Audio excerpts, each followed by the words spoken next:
Taking this ridiculously scenic route, crazy roads.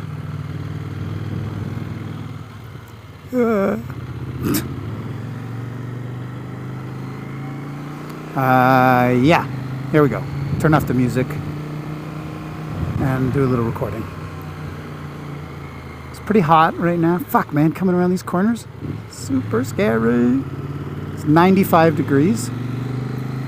And this is probably the gnarliest road I've ever been on.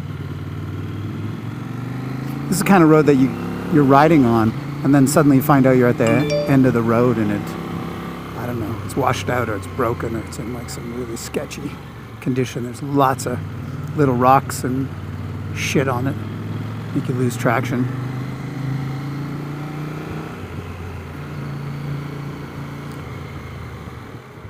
I got a full tank of gas, although I don't exactly have a full bag of water, which I'm not stoked about, but oh well, what are you gonna do?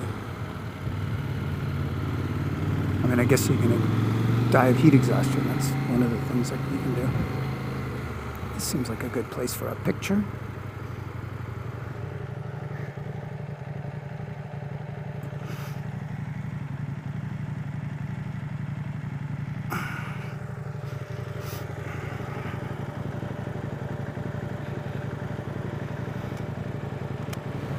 Circuit de Grande.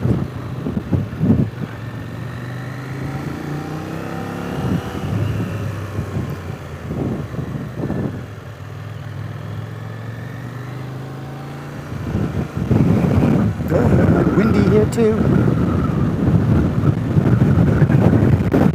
Oh my God.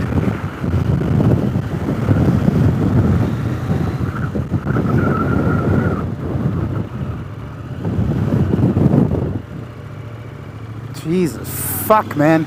This is a crazy road. Kalimoto, what have you done to me?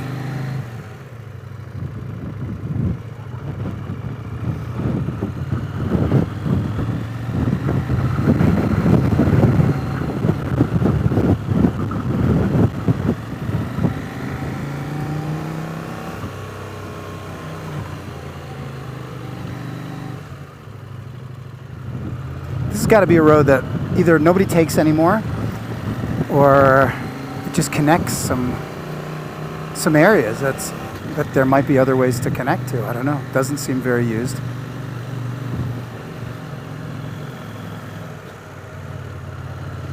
Fall off this road, they just don't find you. I met this guy, this French guy in Valberg. I think his name was Robin. And he was telling me that there's some great passes, but he was also saying it does get kind of windy. Oh, there's a cross. Anyway, feels a little windy up here. Not terrible at this exact second. I don't even know if you come across another car, they're gonna have to back up. I think I would have been really worried had I jumped on this road and I hadn't gotten gas yet. I don't even know that I would have gotten on this road, or if I probably would have turned around if I'd already come up this high and I didn't have gas. I was like, no, I'm not gonna do it.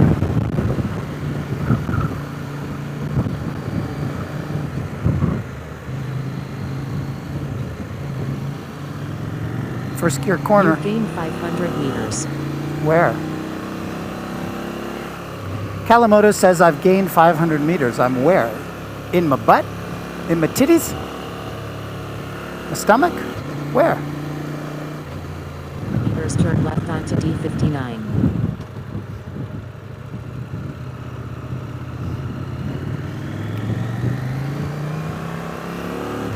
If there's a boulangerie, I will buy water and a sandwich for later.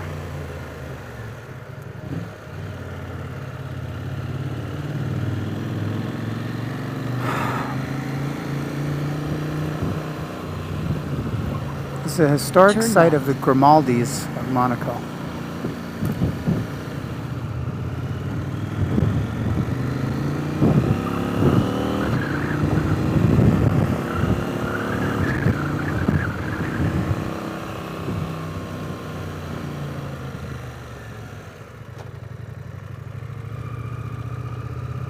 These fucking roads are crazy. Somebody built this road, not one guy.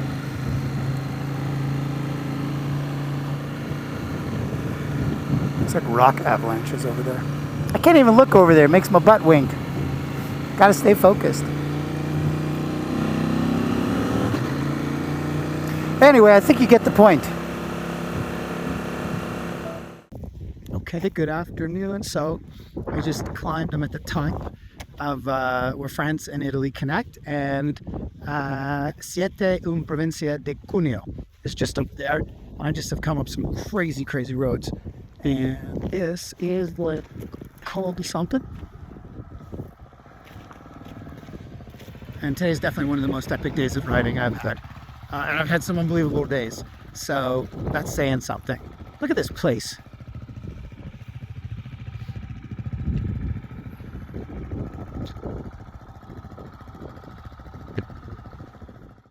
All right. Gonna put another sticker up at the mountaintop. Where can we put it? Those seem pretty good. Oh.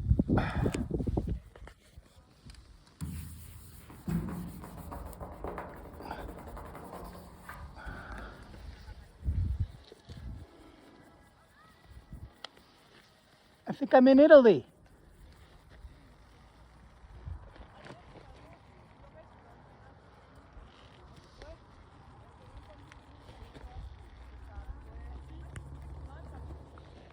Recording. Okay, so I just left France and now I'm in Italy, and I guess they like to keep the roads a little bit narrower here in Italy, but not too shabby. Not too shabby at all. Wow, ridiculous. This is really some of, I don't know, just like really the most beautiful riding I've ever seen. I remember when I went skiing for the first time in Europe, and we went to Cortina. And when we took the gondola up to the top and we looked down, we just thought, man, it is just so vast and so beautiful compared to the type of skiing we get in Canada or the States. And also, the price is much less expensive. And why the fuck are my hand warmers on? I guess you could probably camp here. It won't freeze your nuts off. Unless you don't have nuts. In case, no problem for you.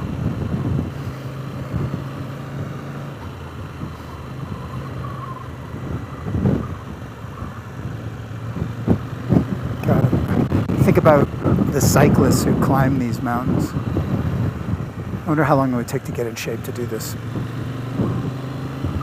Like a weekend, maybe? I'm not saying starting on like just one weekend, but I think if you started training on Friday, you could probably do it on Monday. This guy gonna let me pass or just...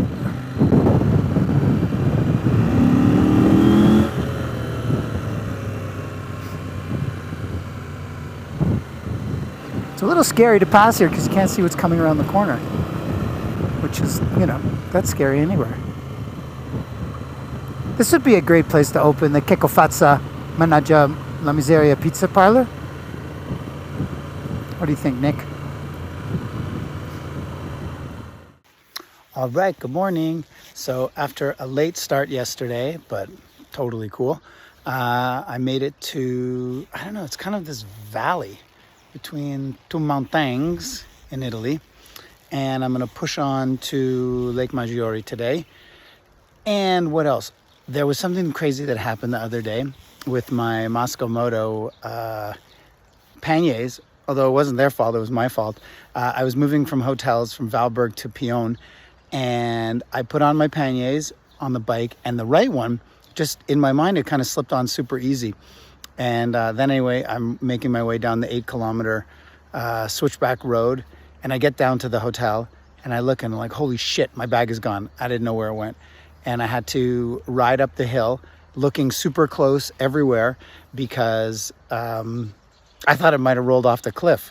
Anyway, I got to the top and there was a super cool guy. He came out and he saw me, and basically he found the pannier and he took it to the information booth. And then when I went to the information booth, they were closed until 9 a.m. So we went back to the bar where the guy came out of, and the women who worked at the information booth were there, and they took me back to the booth, and I got my pannier, and I left. And that was a pretty crazy, scary moment. I was thinking, oh my God, what have I lost? What do I need? And do I need any of it? And I thought I lost my clothing, but it turns out it was actually my computer and drone and stuff. So that would have sucked. Anyway, that's that. Recording. All right, so good morning. I am on my way to Lake Maggiore to see Christian from Plan B Motorcycles. And I spent the night just outside of Cuneo, a little village in Italy, which is pretty happening, I have to say, this morning. Nice little camp spot, sort of between two valleys, which you can see, or in a valley between two mountains. I think the area is called Piedmont, but I may be wrong. More than likely I'm wrong. I'm always wrong. Super nice. The place that I stayed was a campsite and I guess kind of a trout farm as well. But the guy was saying that the people in the neighborhood, they don't really understand camping and even fishing. Like, they're very close-minded, and he says that most of the time the place is empty, which seems kind of sad. I don't know if, he's super outdoorsy, and his wife and a couple of kids, and they have canoes, but it seems like not too many people use it. So that's a shame. I don't know, it's like one of those dreams and then nobody comes to it, so I don't know. Anyway, nice ride today, I'm sure, thanks to, you guessed it, Kalamoto. Another 274 kilometers, which will get me there at 2 o'clock, and it's 9:30 in the morning right now. Anyway, this is seems like an old country road between the two mountains. Super grassy, super foresty, super fantastic. That's about it. This morning when I went to get my coffee and yet another croissant, which I gotta say I'm starting to get a little sick and tired of. I love croissants, but I'm eating so much bread, I just need a substitute for bread. I don't know how they all stay skinny. Maybe I need to start smoking. I don't know what the hell. But anyway, I got a coffee, and Italian style was like a little espresso with a dollop of milk. And then when I came out, where I had left my helmet and sunglasses and stuff on the table, there was this dude who was like clearly stoned or whatever, and he's holding my glasses, and he's like, "Oh, these original." And I'm like, "Yeah, original." And he like I just pretty much took him out of his hand, and he sort of took him back out of my hand, saying that he wasn't going to take them. He was just showing his girlfriend, and they were just both fucking high in the morning, And he definitely looked sketchy right from the beginning when I walked in there. I was like, sort of recognized the sketchiness. I don't know if that's from living in New York and kind of picking up on that vibe really quickly, or anybody would have picked up on that. Anyway, then he kept apologizing, but like was super in my face. It was really annoying. And it's crazy how these things can happen like very quickly. Sort of weird situations can escalate out of nowhere when you're dealing with somebody that's high. But don't do drugs, kids. Floss your teeth. Don't trust Whitey. God loves a working man. You see so many older people riding bikes and like really hammering it up the hills. They look like they're in their 60s or 70s. Maybe this is the place to retire to.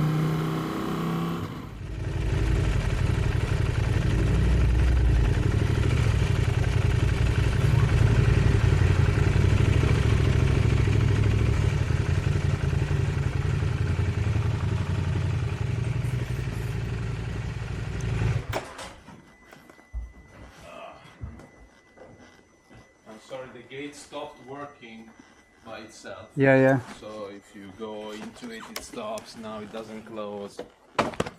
Yeah. Yeah, but you got to figure when they made that gate, They didn't even have electricity. Yeah, yeah, that's true. So Christian taught me how to be a metal shaper today. I took this piece of aluminum, I banged it out here, bang, bang, bang, bang. Then I took it over here. We cut it in half. Sound effects.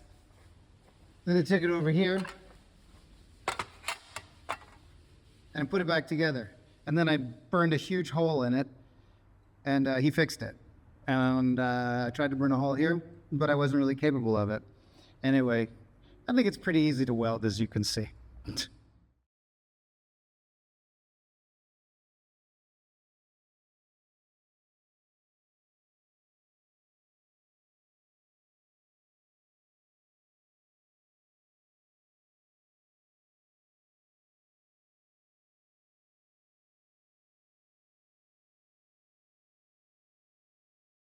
Recording.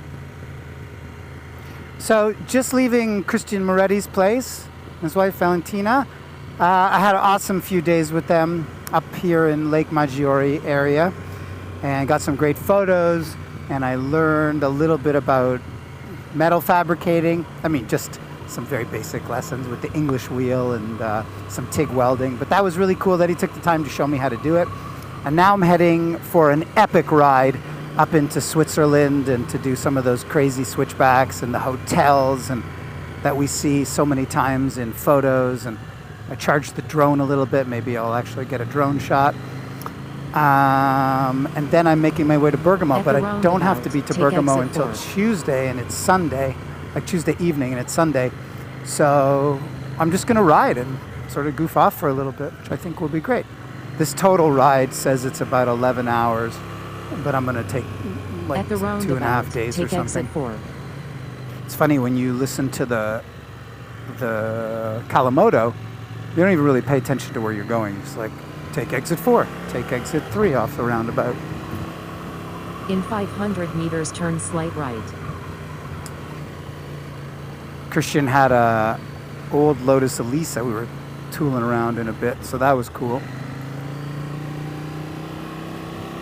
And his bikes are beautiful. His attention to detail, and his house is great, and his kids are awesome. So his daughter learned to speak English from YouTube videos, and her English sounds completely natural. It doesn't even sound like it's a second language for her. That's turn slight crazy. Right then, at the roundabout, take exit 1. So this is Lake Maggiore in front of me. Let's see if anybody's going to try to clobber me. Wow, this is a very happening area. Look at this. Guarda. At the roundabout, take exit 2. I didn't really realize how north Christian was from Plan B. Take exit 3. Being so close to Switzerland, initially I had planned to go through Switzerland kind of on the way back down, but after the next 2 days, I don't think that's going to be necessary. Attention, danger zone ahead in 250 meters. Get a lot of these danger zones cameras at the lights, so you got to keep the speed down. So the town I was in was called Laveno Mombello, and now I'm leaving Laveno Mombello. 666 kilometers to Bergamo.